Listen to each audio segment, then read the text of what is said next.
This is Theology on Tap. My awesome colleague here, Derek Sessom, and I, Christian Lunday, are running this joint. Hey.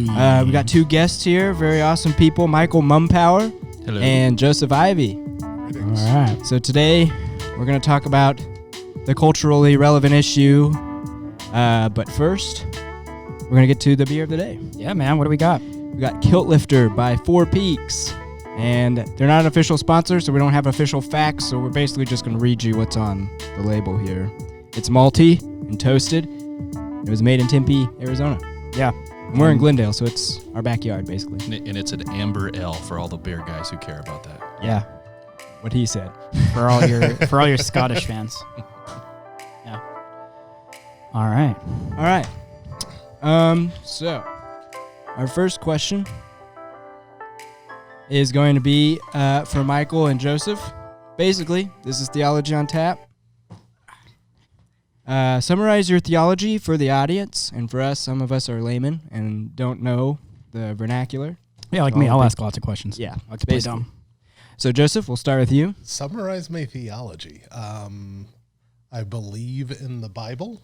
Pretty much fairly literal interpretation of the Bible. I interpret it in the context of the Bible describing the events as they would have appeared to the people who were witnessing them. So it's not necessarily literal as much as it is a literal description of the people's perception.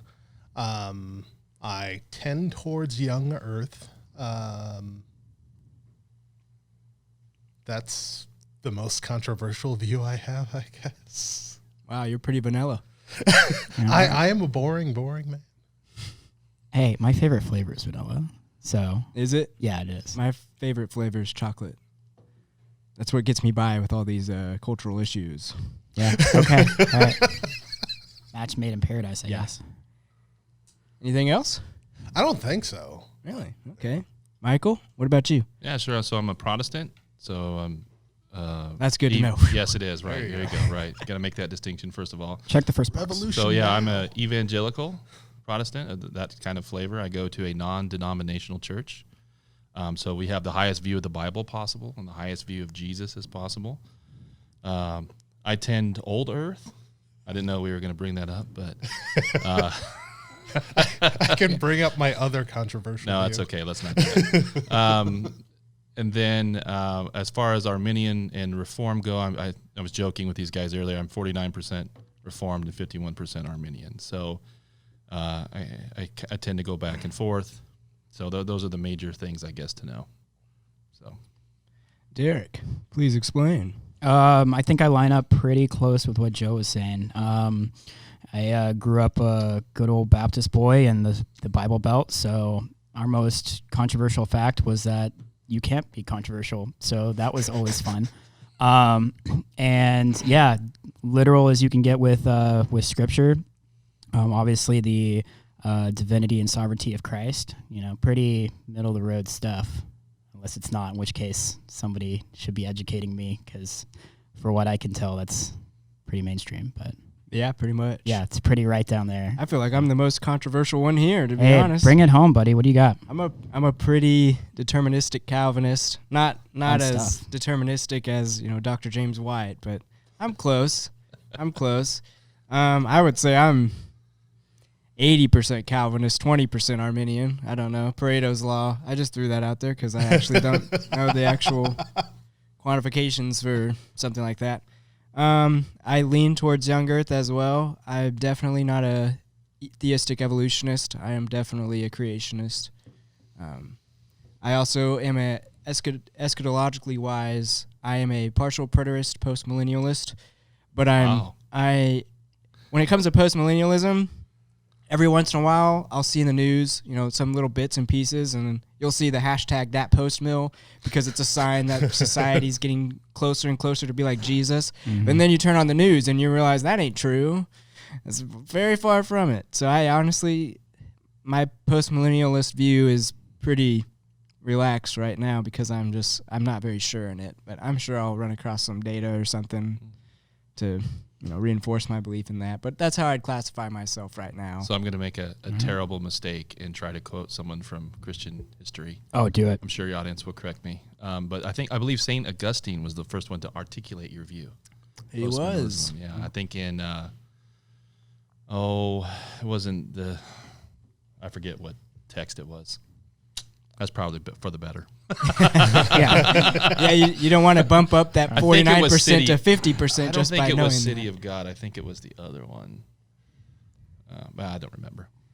Yeah, so the big topic as we record this right now is definitely the Derek Chauvin case where he killed George Floyd in a police brutality, allegedly racist way. And I say allegedly because we have due process in this country.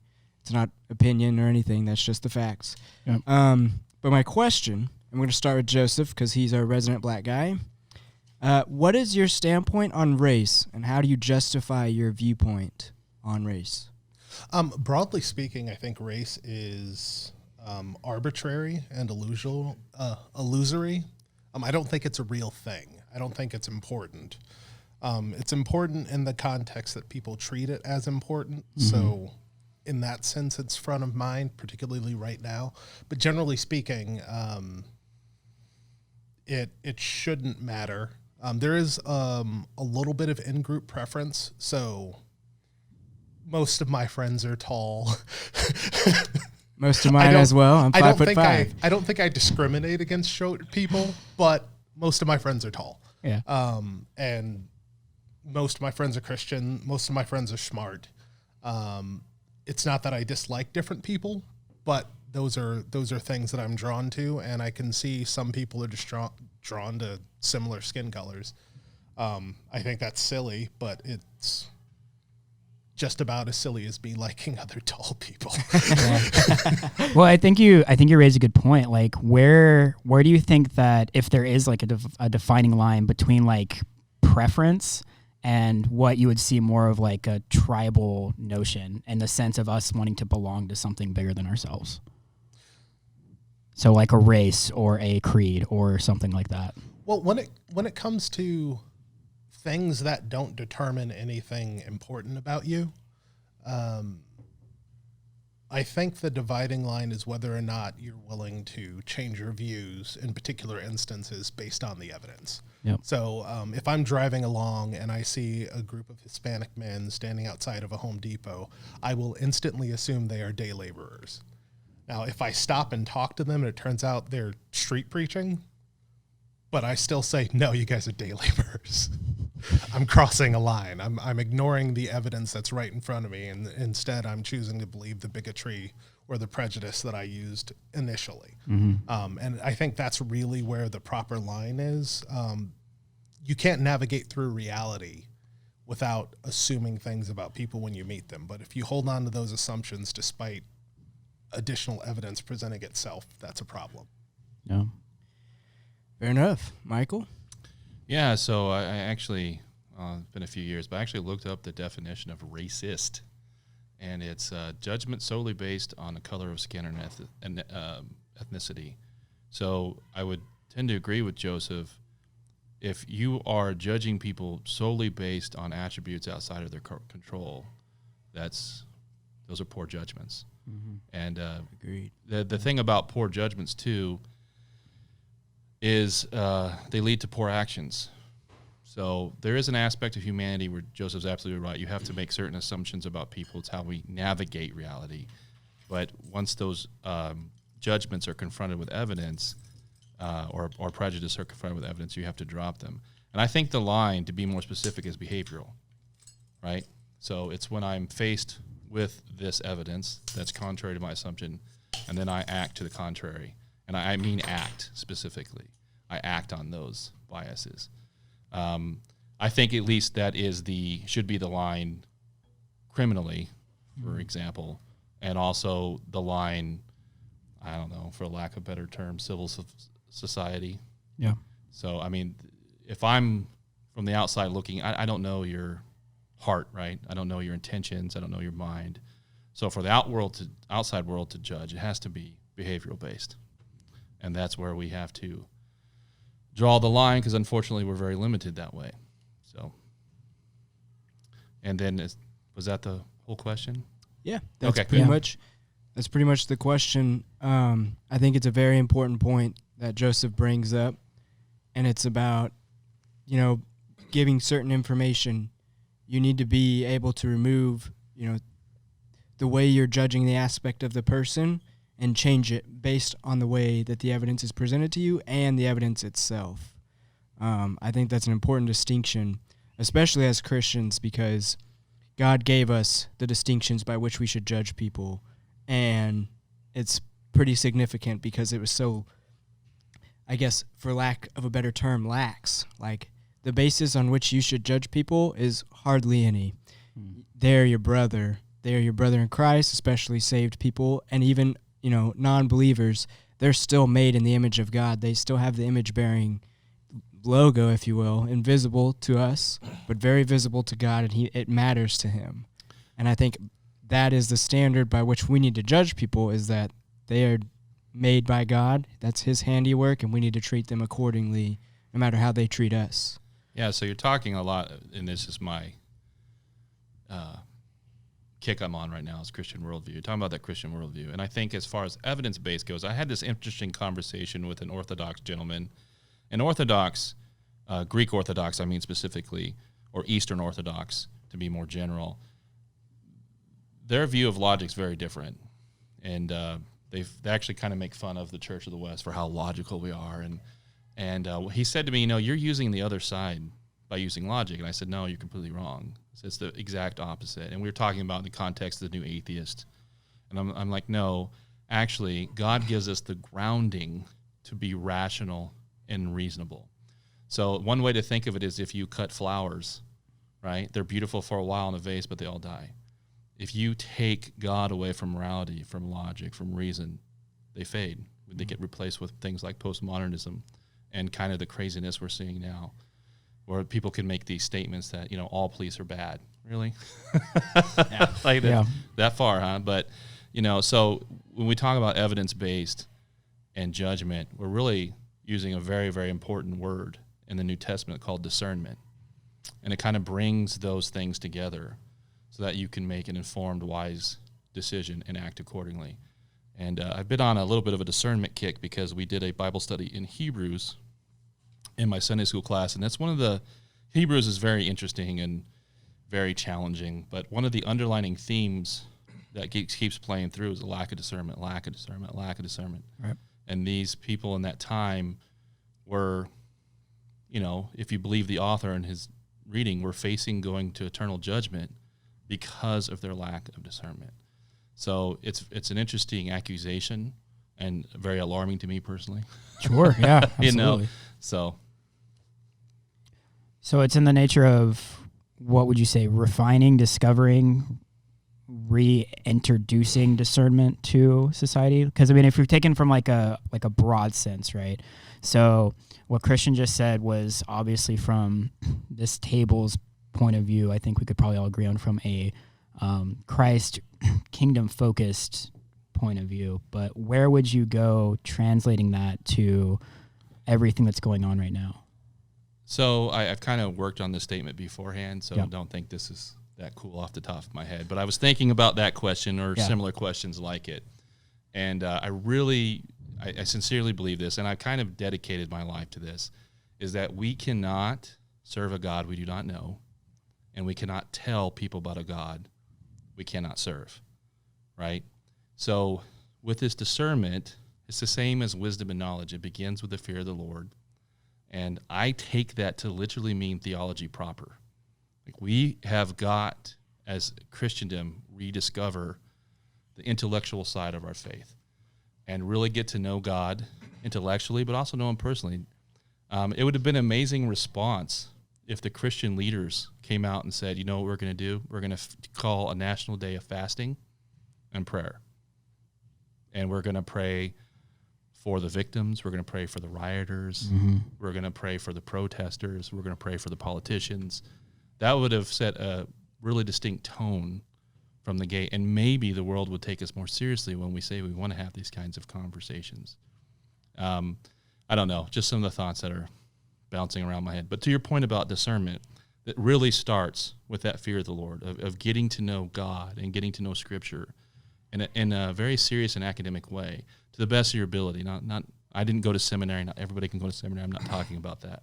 But we have, in America especially, an abundance of resources, everything from podcasts to books to YouTube videos to all kinds of things. And we need to start engaging in that activity. Right. I agree. So the basis of the question is, how do you justify your viewpoint when it comes to race? And I think the problem of justification is really easy for Christians not only to articulate but to believe in and understand, because it's based off the veracity of the Bible, and the veracity of the Bible is based on the God we serve. It brings me to a quote by one of my favorite people on the face of the planet. He is a national treasure. His name's Dr. Thomas Sowell. And he's a pretty spicy fellow, but this question that it's not even a question. It's a statement, but he's asking it rhetorically, but he's not really asking it in a way that, he's not really asking it in a way that you can politically come up with the answer, because he knows that you can't. And it's very interesting. He says, the most basic question is not what is best, but who shall decide what is best. And in our Christian worldview, we have the answer to that. God decides what is best. And that's the justification not only for our faith and the veracity of the Bible, but it's also the justification for our morality. What God determines sacred, we determine sacred because he said so. What God determines evil, we determine evil because he said so. And he's basing that off of his just, perfect nature and character that he impugns to us and gave us a conscience for, and then opens our eyes when we're saved. And I think when it comes to race, you're right, most of it artificial. I think Vadi Bakum was joking earlier this weekend in his sermon, like, hey, don't hate me because God gave me more melanin than you. I know he gave me a lot. You should be happy with your portion of melanin, okay? You should just be happy and be content. I'm like, that's so true. He says we're just different shades of the same color. Mm-hmm. The only thing I'd fight back on it is, no, we're not a color, we're a neutral. But, that's just me. And I think that when he says that really the only significant distinguishment between different people is Jew versus Gentile. That's the only one that really mattered. Even then, Jesus said that preach the gospel to the Gentiles. We were worthy enough to hear that gospel too, that Jesus saved us. And if you want to make any argument towards any subgroup of people not being worthy of hearing about Jesus or his, creeds and precepts and his just mercy and grace and goodness, you have your answer right there. If the Gentiles were worthy enough hearing about Jesus, then everybody is. So that's how, in my mind, I justify my position on race, is because when people say they don't see color, they're not trying to be dismissive most of the time. They're saying we see everyone, and no matter what color you are or neutral you are, everyone's equal because everyone's made by God. And if God says you have value, then so do I. Yeah, so I want you to know, Joseph and I are not naive, right? We grew up in Maryville, and if you're from Arizona, you kind of know that neighborhood is notorious, especially in the early 90s when we were there. And I moved to West Glendale, which was a little better. Not much. But race was very important then, right? I mean, so there are real issues. It's not so much with the race, I guess. It's more with racism specifically. But to your point, there is no room in Christianity for racism, right? Paul makes this extraordinarily clear. I know we talked about this a little bit before, but that's one of the things that is fascinating to me in the fact that Christianity is the only group who has ever even historically questioned slavery. It's absolutely fascinating to me. And that played itself out in the West in our societies of us questioning slavery and at least ending African American slavery in the 19th century version of America, 17th century. There's still slavery going on, particularly child slavery and prostitution slavery. But we've done a lot to eradicate it, especially in the West. But to your point, our worldview does not allow, judgment solely based on race. It's just not a thing, or on gender, or on wealth, Right. or any other social status that you can come up with. And that's not true of some people. No, Some people make a very big deal about these privilege and what class you belong to and all those kinds of things. But I won't jump the gun with those issues. It's great. That brings me to the next question. So it's almost a perfect segue. We have, obviously, the Christian worldview at our disposal, and it's what we believe. How do we get the secular culture to reflect and adapt to this Christian worldview on race and subcultures? Take it away, Joe. What do you mean by subcultures? So what I mean is, so we got, Mexicans have their own culture that they live out on a daily basis. Black people and white people do, Italians do. In our worldview, those cultures, all of them submit to Christ. How do we get an atheistic secular culture to adopt that idea as well? I don't think our culture is atheistic. I don't think our culture is secular. I think our government is, particularly the federal government. As you get smaller and smaller, I think religion's more and more welcome in government. They do have prayer in small sort of council and government meetings and stuff like that. So, by and large, I don't think we're secular. I think I think the problem is we're pagan. So we don't worship the one true God. And I think if we could get people to do that, which would be a good trick, I think that would fix a lot of problems. How do we do that? Christians are interesting in that we wanted people to become Christians, so we established schools. We taught people how to read. We fed people to keep them alive. We did what we needed to do in order to get them to learn about Christ so they could submit to Christ. And continuing that tradition, I think, would be the best thing that we could do. Now, on the other end, one of the things about Christianity is that we also believe in discussion. We believe in a healthy argument even among Christians. Mm-hmm. And what we failed to do for a little while is to actually have those arguments. And then if you take, for instance, William Lane Craig, this is not his career, but as far as he is important to me, his career has been really debating people and winning and showing that the Christian worldview is a strong worldview. And I think if we were able to do that, then we can turn the culture around. And I think it is. When you think about the change in the view of abortion, what happened is we started discussing it with people, and then people started taking our side because our side is right. So really the best thing we could do is discuss it. The second best thing we could do is start businesses and go into politics, which I've done business. I hate politics, so some Christians have to be willing to go into politics. Yeah. I think Andrew Breitbart, he once said politics is downstream from culture. So if you don't think our culture is atheistic, then it definitely is pagan. And I do agree that the more microscopic you go on government, the more favorable it is to religion. Unfortunately, no one really cares about micropolitics. They care about the big deal, the Senate, the House, and the President of the United States, as well as the justice system. Yeah, I think the important thing to realize, and it's a nice area because other people don't realize it, local government is what affects your life. When people, we're having the national protests about local police departments. Police departments are not national. If you want to change your police department, it's really easy. You get local people to demand the change. You don't have to have a national movement for that.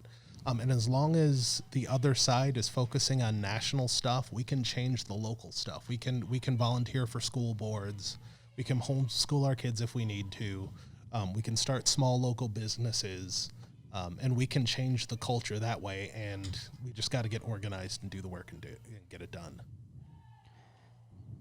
I have to agree there, though, because I mean, a lot of that's changed, but so much of it has stayed the same as far as outreach and service to local communities. But one thing that absolutely has happened is the retreat and the just more and more capitulation of like a didactic back and forth between two people, or just as one dissenting argument to another, and how almost a falsehood of what people who may not be as mature in their faith might see as being gracious to somebody who is being confrontational, who is being argumentative, and saying it's like, well, I'm showing Jesus' love in that. It's like, well, you're not supporting the truth. You're not showing them the light in that situation. You're just letting them ramble about things that they think is right.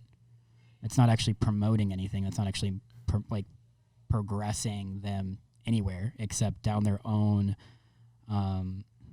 path of just self-righteousness. Yeah, saying nothing while your friend walks off a cliff is not loving. Yeah. Cliff is not loving. That's right.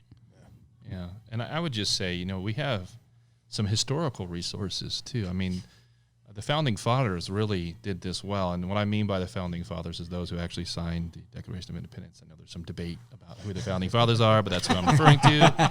So yes, I'm that nerdy. But anyway, 50 of 52 are Christians, and the idea, the philosophy behind the establishment of our democracy was that so you had a country where you could do what you ought. And that was the idea of liberty, right? You could do what you ought.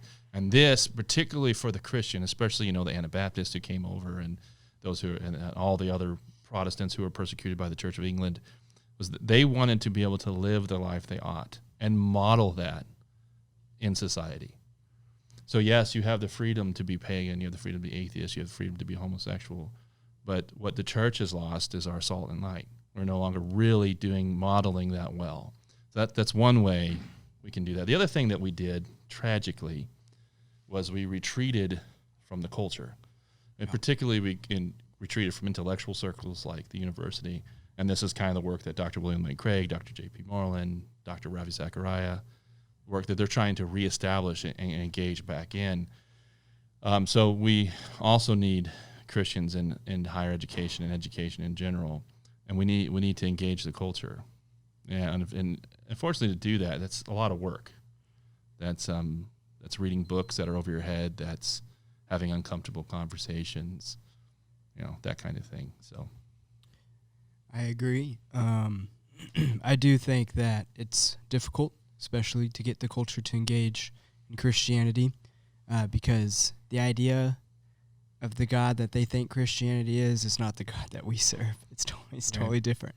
And it's very hard to explain that to them because usually they'll separate the Old Testament with the New Testament, and they'll say, the Old Testament God is very vengeful and angry, and the New Testament God is very loving and accepting. Well, I would love it if someone would have that conversation. The conversations I have, and just so you get some background on Joseph Ivy, first of all, we've been friends since 1996, so we go way back. I was one. You were one? Awesome. Yeah. Thanks for making us feel old. And then, so we've run a small apologetics group for about a decade. It's on Meetup. We could tell you more about that later. But the whole point of my discussion here is that we've had this small group for a long time. And one of the things we talk about are apologetic encounters. That's one of the things we talk about that. And we really mean any conversations you've had about God or witnessing. And what we have found doing this is that most conversations are super shallow. And what I mean by that is not that they're not meaningful conversations. The complaints against Christianity are super shallow. Like, well, the Bible's been changed thousands of times, right? Yeah. And no, it hasn't. What? Like they've just never even heard a differing viewpoint. So I mean, to your point, I would love it if someone would be like, hey, what's the deal with this God of the Old Testament, God of the New Testament? Well, let me tell you, I'm so happy you're engaged in this. Like, I find the bigger issue is apathy, just this lack of caring and lack of willing to have these kinds of conversations. And I would when I first got into apologetics, I was pretty intimidated. I'm like, I don't want anyone to know I'm a Christian. And that's one of the great things about apologetics, Christian apologetics, is it gives you the confidence to tell people about your faith because you have answers to general questions, and you learn to say, I don't know, but I'll find out for you. Right. Yeah. But what 99% of these are just shallow arguments. Softballs. Well, I think that this shows your age more than me being one when you guys met, because my generation interacts with the deep philosophical questions of Christianity all the time. Yeah. And I was a new Christian, and I get hammered by my generation about, hey, what does this mean? And the big topic that I want to move on to now is slavery, because in their minds, we say slavery is wrong. As a Christian worldview, slavery is evil and should be condemned anywhere we see it and anywhere we don't see it. But they think that we allowed slavery in the Bible, that that was permissible. Do you have any answers to that? I love that you're going first, Joseph. I think in response to someone who raised that to me, I think my first point that I would bring up is that they are allowing slavery now. Right now, we know that slavery exists in America and in other countries, and we're not stopping it. And we're America, we could stop it. Right. But we're not. So unless they're out there marching, trying to get the government to do something about various types of slavery in other countries, they're just as hypocritical as they're accusing the Christians of being. The second thing I would say is that there's slavery in the Bible generally didn't mean chattel slavery. It didn't generally mean the slavery that we have in the U.S. Slavery was completely typical at that time in that area. And the radical thing about the Bible was that slaves and masters were equals in the eyes of God. So while we can look back from modern America and say, 2,000 years ago, why weren't they more like us? It's 2,000 years ago. And we fought a civil war. And as much as people like to say the Civil War was about keeping the Union together and not about slavery, it was largely about slavery. Yeah. So there is a looking back and a temptation to do this temporal supremacy of our society is better than theirs is. But that fails to recognize the context in which the Bible was written and the changes that the Bible was calling for. So I think it's wonderful that you think slavery is immoral. And maybe the reason you think that's immoral is because maybe this guy called the Apostle Paul wrote this book called Philemon, right? Mm-hmm. And so the fact that there was slavery in the Bible and how the biblical Christians dealt with that shaped America and the West, and that's why we ended slavery. And I don't mean that like, theoretically. No. All the historical evidence, all the people who have studied this in social sciences point to that as the changing factor of why the West even questioned slavery. So I think it's wonderful that you think slavery is wrong, but I can guarantee you the reason you think slavery is wrong is because of the New Testament, period. 100% agree, especially in Great Britain, back during the slave trade. Not to brag or boast, but it was the evangelical right that got them to stop with the slave trade. And then the government took it a step further and was like, we're going to go boat hunting for anyone that is participating in the slave trade, and it's not Britain. And I want to bring up Philemon again because that was the scripture I had in mind for the theme of this, and it's Philemon 1:10 through 19, and I'm going to read the ESV version. Paul says, I appeal to you for my child Onesimus, whose father I became in my imprisonment. Formerly he was useless to you, but now he is indeed useful to you and to me. I'm sending him back to you, sending my very heart. I would have been glad to keep him with me in order that he might serve me on your behalf during my imprisonment for the gospel.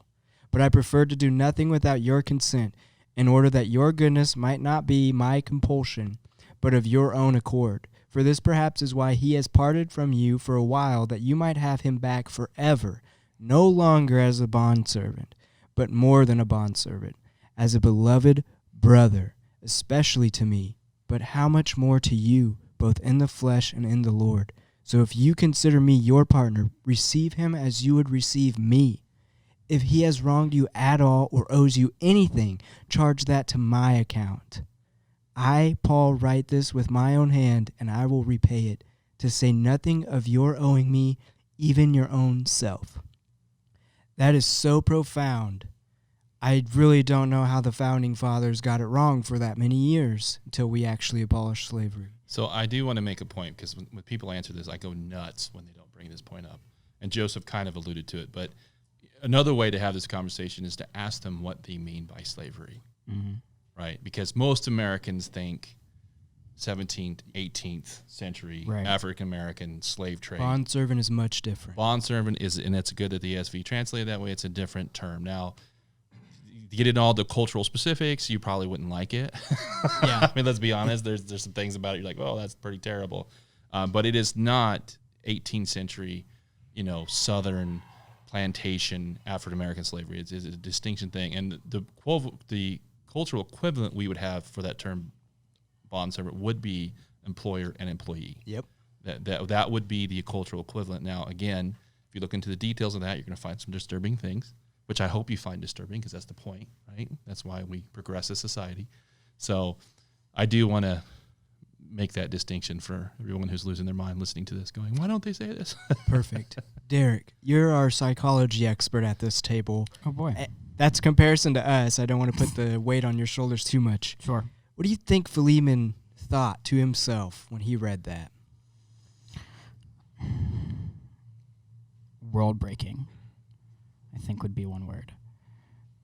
Because it's something that has never been articulated, and certainly probably hasn't been articulated by somebody who holds as much influence as they do, or authority within that circle. So for that to be coming out, it would just be something that, he probably read it over several times. It's like, what's going on? I can definitely picture that. Yeah. Just keep reading it over and over. Like, what? It's like, no, I got it wrong. There's probably an asterisk, some sarcasm for that day. Yeah. There's something there. Paul's definitely yanking his prison chain. Yeah. It's like I'm totally being messed with. Yeah. Joseph, what do you think when you read that? I'm going to say something about something else. Go for it. You mentioned the founding fathers. One of the really annoying things for me is anytime I hear someone say the phrase 3/5 of a person.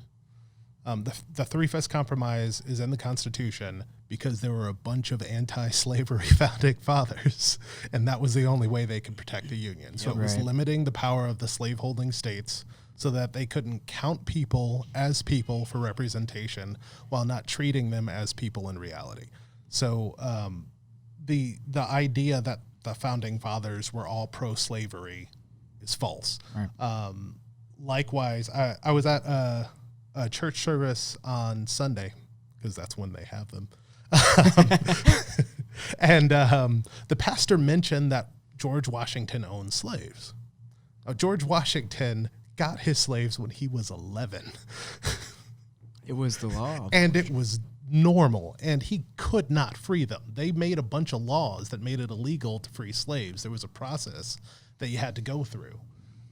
So even when you look at people who own slaves, a lot of them inherited them, did not want to own slaves, and the people in power prevented them from freeing their slaves. So the founding fathers, I think, particularly nowadays, get a bad rap. They've got, was it over in Europe? I think they tore down a statue of Abraham Lincoln. Yes. What? They tore down a statue of Robert E. Lee here. Just because. It's just, what's There's going on? irony. Yeah. Yeah, it's like they don't know history at all. No. Okay, so with regard to the equality of slaves, I think the one thing that stands out to me is that it was important enough for Paul to write it in his own hand. Typically, you would dictate things and people would write it for you if you were cool enough to have somebody to write stuff for you. And Paul felt it was important enough to actually do it in his own hand and to make a point. I mean, he's Paul, There's an underlying kind of threat there. But I think that's a big deal to me. Is Paul saying, I'm going to write this down and I'm going to tell him that I'm the one that's writing it because this is important. Yeah, he's putting his personal reputation on the line. Yep. And there would be serious consequences in Roman society to do something otherwise than what he said. So it's pretty interesting. Yeah, the consequences of Roman society. Most people crumble under that type of pressure from the state and peer pressure, honestly, from people that are too afraid to speak up against the government. And Paul just said, screw that. I don't really care. I belong to Jesus. I don't belong to anyone else. And then to not only to be so profound as to make Philemon think that Onesimus was equal to Philemon, but Philemon held Paul to a even higher standard, and Paul recognized that and said, you'll treat Onesimus like you treat me. We're equal, just like you and I are equal. And that also is so profound. Anytime I read that, I get goosebumps, because for any non-Christian that picks up the Bible with all these questions about, well, the Bible permitted slavery, and how is that moral? How can God be a good God if that was permissible? That right there, that passage, those 9 verses, 10 verses, super incredible, super profound, and should answer your question right away. When I think it was Priscilla, I think Paul told her, if you can get free, get free. I mean, he advocated for freedom, and he advocated for equality back before those ideas were even, mentioned amongst the people. And to me, it just gives me goosebumps, because I wish that all of humanity could take a look at what Paul said and eat that to the core of their heart, so that they could take it with them and treat others the way Paul told Philemon to treat Onesimus. Because I'm sure Philemon had some hard feelings because his slave ran away. I don't know. It leaves me dumbfounded, because I think it's just an incredible statement and so countercultural to the day, even to this day. Like, it is a stark contrast from even other religions that exist now. Absolutely. So we've discussed, basically in summary, we've discussed our theology, how that fuels our standpoint and our viewpoint to which we guide and view race. We talked about how we should, delve into the culture with our worldview in mind and get others to adopt it. You say participating politics, Joseph, and you say read books. The most simplest answer. I know, I got Thomas Sowell right here, and no one wants to read him. I'm like, not only is he smart, he's black. Like, he should be Thomas able. Sowell has a book called Black Rednecks and Rednecks White and White Liberals. Liberals. There you go. Yes. How can you not read that book? I haven't. I'll have to. Yeah. I got it on Audible. I wish that they would have him read his own books, because his voice is like that smooth baritone. Robertson Dean, the guy who reads his books, he has a nice voice. He does have a nice voice. Thomas Sowell nice, but it's close. And he doesn't read it with like the same sarcasm that Thomas Sowell says everything. It's very soothing. It is very soothing. Yeah. I want to like go just make a point to Joseph said that hit close to home for our family. My wife and I were foster parents for 10 years, and we adopted 4 kids out of foster care, which was extremely stressful, but greater is he who's in us than he's in the world, right? So God proved to be faithful in that ministry. But when Joseph says there's real slavery going on right now, that's very real. It's a very real threat. In fact, there was a while where Arizona Mills, our local mall here, was the #1 area for kidnapping children into the slave trading going across the border from Mexico. They pretty much told, I don't remember the year, 2012, 2013, 2014, somewhere around there, told foster parents, basically, do not go to this mall, because they intentionally target kids at high risk, and foster care is included in that group. So there is real slavery going on still in America. I wish there were protests about that. Right. Maybe a little rioting. I don't know. We could probably pass on the rioting. You should probably take some responsibility for that, being that we're Christians. But yeah. Well, and the only people in that space, or I shouldn't say the only people, the vast majority of people in that space are Christians. They really are. You don't hear about them because you're talking about child child sex slavery. They're the words. It's even difficult to say. Yeah, I need another beer. Exactly. Yeah. We're getting heavy now. We got to. Yeah, there we go. Heaven. So it's not a very fun topic, right? You're not going to hear it from the pulpit a whole lot. But there are people active in it, and if you care to look it up, you can find information on it and see what you can do to help. So Definitely. I mean, if we're going down that for just a little bit, there's more than a few ministries just in the valley that do just that. yes, there are, and I can't think of a single one off the top of my head, so I apologize. I used to. Yeah. So do you want to? I have the a group- microphone won't pick up your voice. Just yell it out. Yeah, I'll here you repeat go, it. Lori. Isn't Streetlight, there it is. I was, yeah, I was yeah, like, yeah, it's, Streetlight something like that. USA. Streetlight, it's like that's it's it, yeah. light something. Yeah, It's light light. something. We were just pretending that another person was in the room. We remembered that ourselves. She's our version of Jamie from the Joe Rogan Experience. She's just using her offhand knowledge. Yes, though, so. she's just using her brain. She's our computer basically right now there until you we go. get her one. We should hook that one up over there, and you Okay. can be on the show all the time. I have another one, International Justice Mission. Yeah. I love them Justice so much. Ministries, yeah. So much. They don't only do slavery here, but they do it all across the world. Yep. Well, and that's the other. That's why another reason I don't think it gets talked about a whole lot is because it's such a global Oh yeah. problem. It's almost overwhelming. normalized. Yeah. Yes, it is. Well, I mean, either people don't want to know or they just don't know because it's. I mean, the Super Bowl is just open season. Like it's notorious for being like just kind of like the Black Friday shopping of trafficking. Yeah, sex And- trafficking specifically. Yeah, and that is one of our. It's almost like an American. Sacred cow. Yeah, Yeah. it's an American holy holiday, the Yeah. Super Bowl. So Go Chiefs! yeah, well, okay. Amen to that. A huge cheese fan. That's It's fine, right. man. Me too. Fine, man. I got my signed Patrick Mahomes football that was used in the Super Bowl. My friend got it for me for my Wow. birthday. Yeah, That's he didn't amazing. know that it was used in the Super Bowl. He just bought this $700 football and was like, "Happy birthday!" And this is also Christmas. I'm like, best gift ever. Wow, yeah, no Aside kidding. from my own salvation, you're up there. You're up there. Pretty good. Yeah. I want to go to the root cause of what liberals call implicit bias, what conservatives call racism, as it's actually defined, not as the 2012 on sociology textbooks define it with the power dynamic portion, which is absolutely bullcrap. I want to go back to the actual source of that, and that's hatred. And the Bible is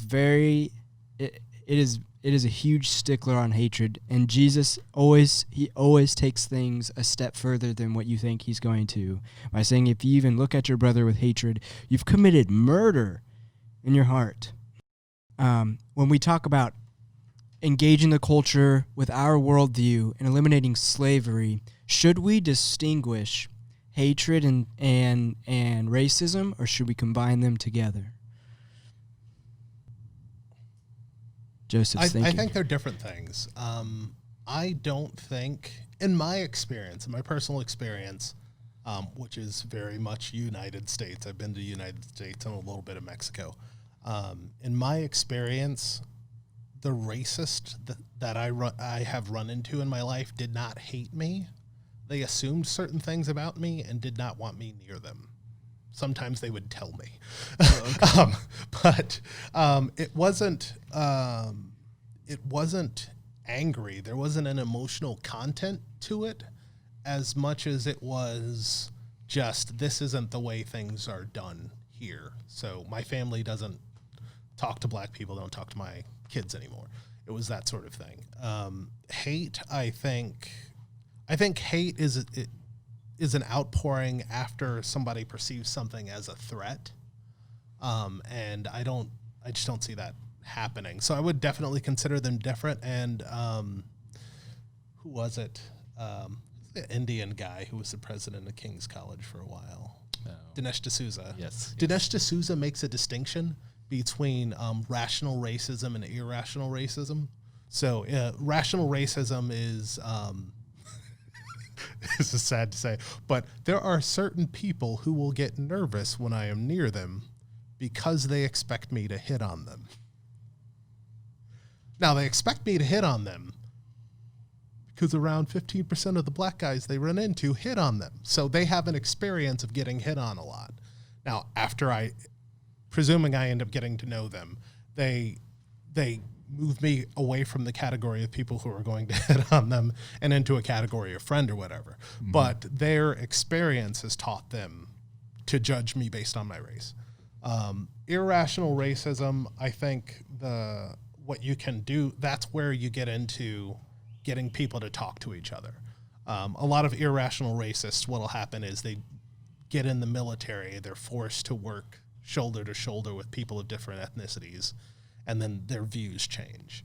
The problem that we have is when people exist in a world where they don't have to interact with people with differing worldviews. And that's really where you get into some ugly stuff. I think that's the problem really with the Ivory Tower view, where you have the coastal folks and then you have the flyover states. It's just that the coastal folks haven't been to any of the flyover states, so they don't know what the people there are like. And I think that really is the biggest thing we could do to remedy racism, is to organically allow people to intermingle with each other. It doesn't work when you force it. It certainly doesn't work to have race-based offices, like the Black Outreach Center for... I don't know that Harvard University literally has a Black Outreach Center, but Harvard does. They definitely don't have an Asian outreach center. Yeah, they do have points based on race, right? And that doesn't help. It used to be the case that if you were a minority, a non-Asian minority, and you went to Harvard, the assumption was, wow, you must be really smart. Yeah. And that's not the assumption anymore, because everybody knows that you get extra points for just looking different. So I think the solution is mostly allowing for freedom and allowing people to get to know each other. I have a question for Joseph. It has to do with white privilege. Does it exist? And if so, what is the biblical way to combat white privilege? And if not, what is the biblical way to basically communicate that white privilege is not a thing? White privilege exists in white majority countries. If a country is majority black, they have black privilege there. If you go to Asia, there's Asian privilege. If you go to Asian as a white person, they might be happy to see you if you're spending money. They won't let you buy their businesses. You have to connect with an Asian person in order to open a business in Asia. So I think there's white privilege in the context of there's just a lot of white people here, and in-group preference is a thing. I object to the idea that it's something that we can fix. I mean, we can literally just have more babies than white people, and eventually we will outnumber you. Up, yeah, get those numbers up. Yeah, those are rookie numbers. Got to pump those numbers up. Yeah. Real life use for a meme. But when you talk about systematic racism and white privilege, I actually think working in education and looking at education stuff, I actually think there's a discrimination against white people. There's more of a discrimination against Asians, but I actually think there's a discrimination against white people. But it's not necessarily because they're white, it's because there's a perception that white people are naturally successful. If you get rid of the idea that white people are magically have easier lives just because they're white, and you go to a system where you're really looking at achievement, I think that'll largely disappear. But there are people who profit professionally on races not liking each other, on perpetuating the illusion that we shouldn't get along, that we should be opposed to one another because of the amount of melanin that's in our skin. And I would be much more likely to oppose you for liking the Chiefs than... Well, God ordained that was immoral. You can't do that. And that's a view shared by Arminianists as well. Okay, so Michael, you look like you had something to say in regards to I that. just want to say, like, white privilege in the sense that it's used culturally. We had the the council president of the city. That's started this whole thing. What's the name of the city? Minnesota. Minnesota. Yeah. Did you see him at the? Well, not the mayor. It was the. I believe it was the city. Oh, she was council on president. CNN. And Yeah, she was like, said, if you call 911, you right. got to check your privilege. You better check your privilege, and that's insane. Yeah. It's checked. It says I need someone to come protect me, please. And when you say something like that, I just want to. I don't know what to do with that. Like, that's literally insane. So you're saying that the vast majority of minorities who called 911, the police come there and make them the victim? I mean, that's the argument you're proposing. And it's just not the case. So when white privilege is used in that context, it's a form of racism, right? Mm-hmm. It's a form of racism. It's a form of oppression. It's a form of the bourgeoisie. I'm saying that wrong. Bourgeoisie. There, bourgeoisie. There we go. Yeah, and Bougie. and I find it disturbing. And I was very, very poor when I was little. So I lived in trailer parks and battered women's shelters and homeless shelters. So there are definitely poorer people than I was young, but I did say that I was very poor, particularly for American standards. So I was very shocked when I went to college and found out about white privilege. I was like, wow, people owe me some things I didn't get. So to Joseph's point, to achievement is exactly that, specifically in higher education. Now, Joseph and I both work in higher education. We both worked there for more than 10 years, so this is kind of our stomping ground, if you will. Neither one of us are faculty. We're in the business and HR administration side. So we get to have a little bit more insight, I guess, on the business side and decisions that are made and that kind of thing. And the most discriminated group in higher education is males, period. All the data flashes out. And I call it male plus. So if you're male plus a minority, if you're male plus poor, if you're male plus Native American, we do a terrible job with Native Americans, and I mean, just horrendous. If you're male plus aging out of the foster care system, if you're male plus military veteran, we do a terrible job serving you. That is very, very, very politically incorrect. Very politically incorrect to say something like that in higher education, but all the data bears it out. So it's very, very interesting. I got to sit on two. Well, I didn't sit on the councils. I got to listen into them at ASU, two different diversity things, and both of them came to that same conclusion. One of them said, this is BS, we're not going to do anything, and went completely nuts and went on the whole transgender thing, and the group dissolved, and it was terrible. I think it was literally worse for transgender community on our campus after that group than it was before. And then the second group recognized this data and started really reaching out towards not just males, but all children who have aged out of foster care, because they identified that group as a hugely underserved group. And even though ASU makes a big deal about serving veterans, they don't do that great of a job. And then our college really did some things to really help people coming out of the military. That's a really big deal, you know, especially when this council was going on. A lot of the people who were getting out of the military were in war. So, you know, if you have a class for how to wash your laundry for someone who just literally did 3 tours in Iraq, right? That's not very appropriate. So those are the kind of things they were doing to veterans. And so they're like, hey, maybe we should change that. Maybe we should recognize this veteran experience and put them in a different orientation and those kinds of things. So, but things like white privilege and the bigotry of giving people extra points at a higher institution based on their race is the problem, right? It's part of the problem, not a solution at all. Yeah, and Thomas Sowell actually makes a point whereby the very high-performing universities recruit minorities who would do excellent at local colleges, but you put them in this high-performing university and they end up dropping out. And so your help is not helping. Yeah. He definitely does make that point. Yeah. Derek, do you have anything to add? You look like you got stuff on your mind. Well, kind of going back to ask your original question again. Going back to asking my yes, original ask question. your original question again, because it was a 2-parter and we've addressed the first part, but we really haven't touched the second. Okay. So if white privilege is a thing, how do we engage with that biblically? And if it isn't a thing, how do we persuade people biblically that it is not a thing? Oh, I thought we were on hate, intolerance, and slavery. We can be on hate and tolerance too. They basically answered that question.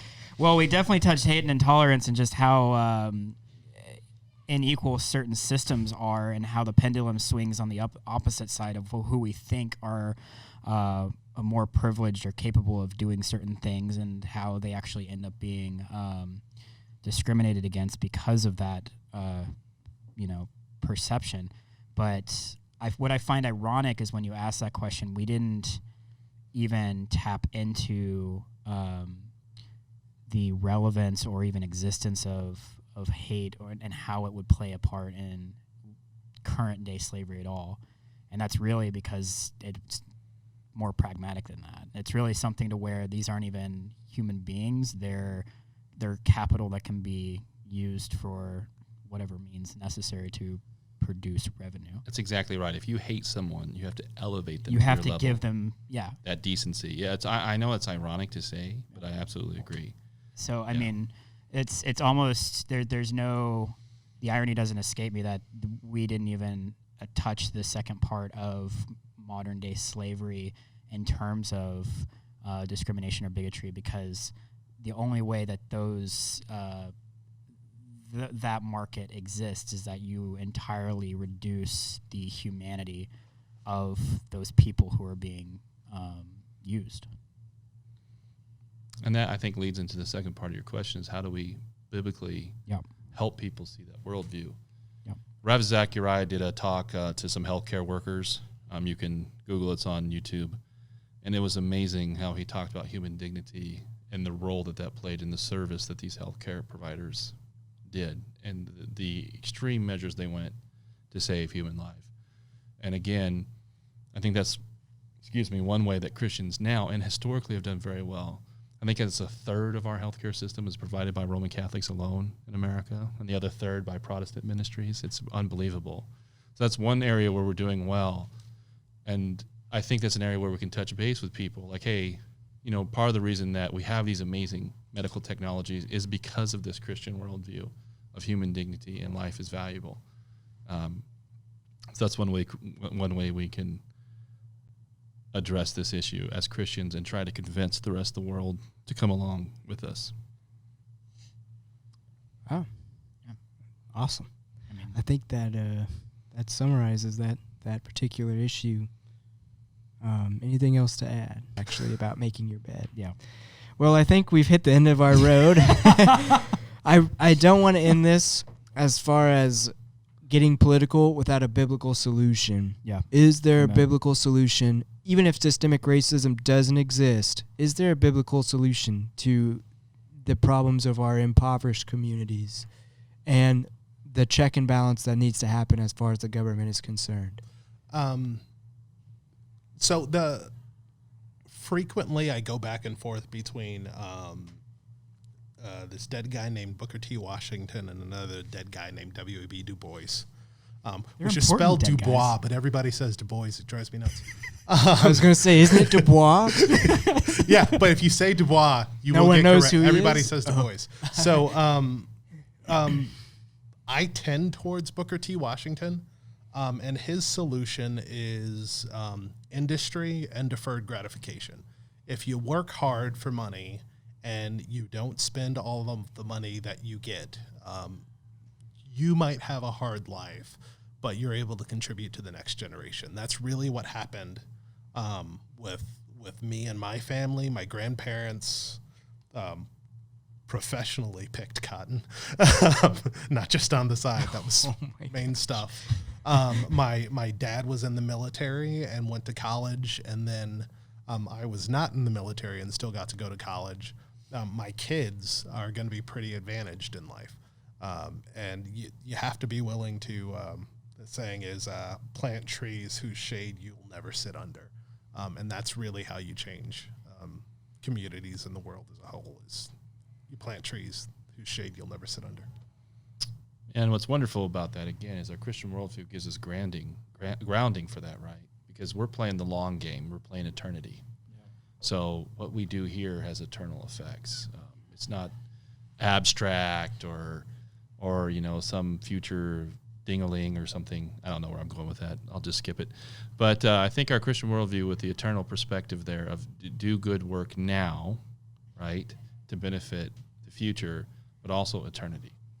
And that's the whole idea of storing up treasure in heaven and the morality behind Christian charity in history. So that's one aspect of the biblical worldview that can help that. We also have a long history of helping people that no one else would help. In fact, there's I think a good case to be made. That's why Christianity started exploding in the Roman Empire, is that they were willing to serve people who were starving to death because they had the plague. They were willing to give them food. They were willing to open orphanages and care for the sick and the poor and that kind of a thing. So we have a roadmap before us. It's just a matter of doing it. I think that about sums us up.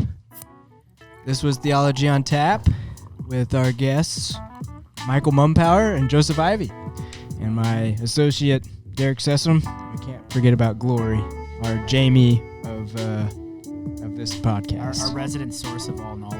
Yeah, just using her brain, not even a computer. Yeah. She puts us to shame.